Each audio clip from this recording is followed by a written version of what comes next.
Hello, tribe. Let's continue on in this series of eyewitnesses from the Holodomor. Most of these, all of these, eyewitnesses are very old now, or were very old at the time these accounts were written down, and most of them are probably passed by now. And so they were children at the time. It's hard to get descriptions from adults, except for some that transcribed that were bureaucrats. What's important to remember is that this famine from 29 to 33 occurred during a time when the harvests were very good.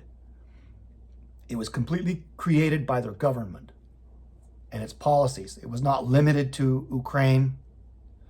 It was in Russia. It was in Belarus, it was in Moldova, it was in Kazakhstan, other places also, but primarily the stories come out of Ukraine, and they call it the Holodomor. It stands for something like forced starvation or something like that.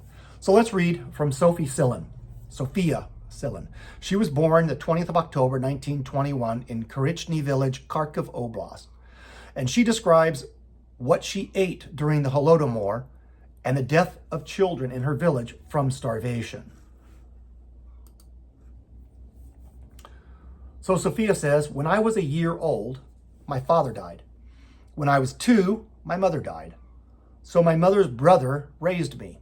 When the famine was starting and they were dekulakizing people, my other uncle was dekulakized first.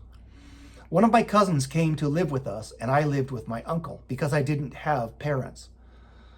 So us 2 cousins were raised by my uncle. He had 4 of his own children, and my grandfather, and a younger son. Interviewer, in one house? SC, in one house. When the famine started, the first youngest son died because there was no food. Then my grandfather died. They came and took the cow, the pigs, and they were carrying out a trunk. My aunt ran after them, asking them to leave her at least a blanket. He said, "The sun will warm you." You remember this? Sophia said, I remember this. I will probably not forget it until I die. I think I've already done this one, but I'm going to do it again. I will remember this and will probably not forget it until I die. My uncle buried some potatoes, cabbage, onions, whatever he could in the yard, and that's what we ate. Then, in the spring, the authorities went around with rods with sharpened ends and searched the ground for fresh earth. They dug up what my uncle buried and took it away. So then we had nothing. We split up. Everyone was swollen. I was swollen. The skin on my legs was cracking. We went around and in the spring tore leaves off linden trees to eat. We would sleep in the school. There was no straw or anything to sleep on. We slept on the floor. When we got up, some of the children had died. Later, when we started to swell from hunger and our skin began to crack, we didn't go to school anymore. We slept on the side of the road. Yeah. And now Lida's story. Lida Bilaus, born 12th of October, 1929, describes how villagers from Ukraine came to her village in Belarus in search of food. Interviewer, because you lived in Belarus, people came across the border because there was no food? Lida, many people came, yes. Many people came and traded embroidered cloths or shirts for a piece of bread. If we had a piece of bread, my mother would give it to them. We too did not have a lot of bread, because what could a single woman make in that system at the time? My sister was born after my father was exiled. We had already been dekulakized. My father and grandfather were exiled to Lake Baikal. We were left alone. They took our house, and we lived in a bathhouse. Interviewer, in a bathhouse? Lida, yes, in a bathhouse. My mother asked me when people came that I gave them 2 potatoes each. I would take them out of a basket, and when people found out they could get 2 potatoes, the basket was empty right away. I remember very little. Exhausted people would come. I didn't know at the time where they came from and where they were going because I was little. What does a 4-year-old know? I helped my mother. I would hand out those potatoes, 2 potatoes each. Bear this in mind. The basket was empty right away. When people figure out you've got food, you've got a problem.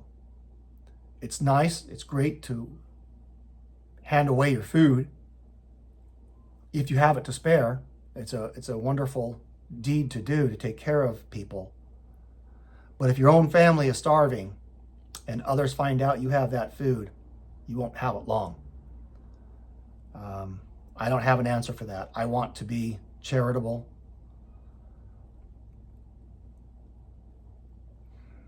But it's just so hard because all the food that I give to someone else comes off my dinner table, the dinner table of my family. That's something to bear in mind also.